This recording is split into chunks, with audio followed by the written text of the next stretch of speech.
早就听易欢说过，你这个当哥哥的，自幼跟着师傅在外游历行医，学了一身的好医术。虽然是不能够让人起死回生，但也是救人无数。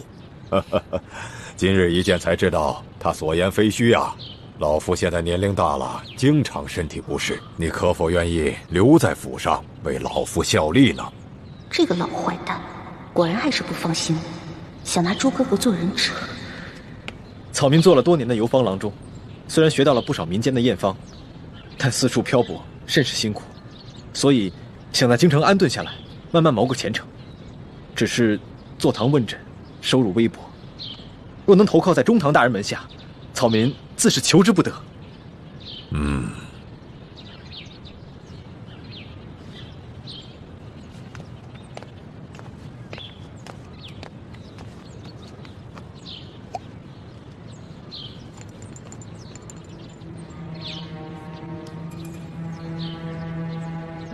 这是老夫府上特制的大补丸，你如若真心投靠在老夫的门下，那你就和你妹妹一样，服下一颗吧。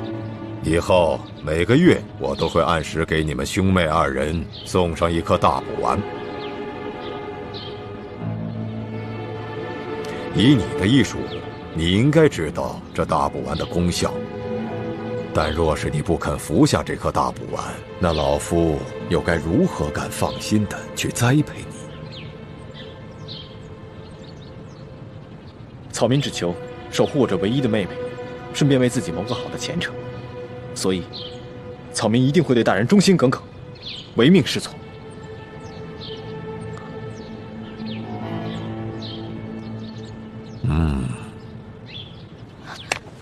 义父，女儿还有一事相求，希望义父可以答应。你尽管说，只要老夫做得到，都会满足你。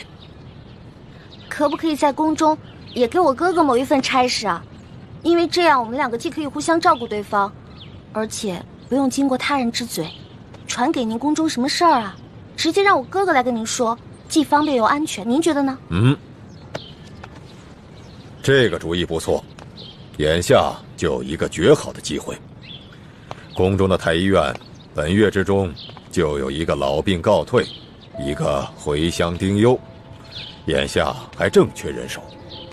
以李先生的精湛医术啊，老夫完全可以在太医院为你留一个职务，这样你们兄妹二人联络起来也就方便多了。多谢义父。只是这宫中禁忌甚多，你们二人入宫以后，切不可让其他人知道你们的兄妹关系。女儿知道了。草民明白。前段时间皇上龙体欠安，精神倦怠，神思恍惚，可不知道为何又突然好了。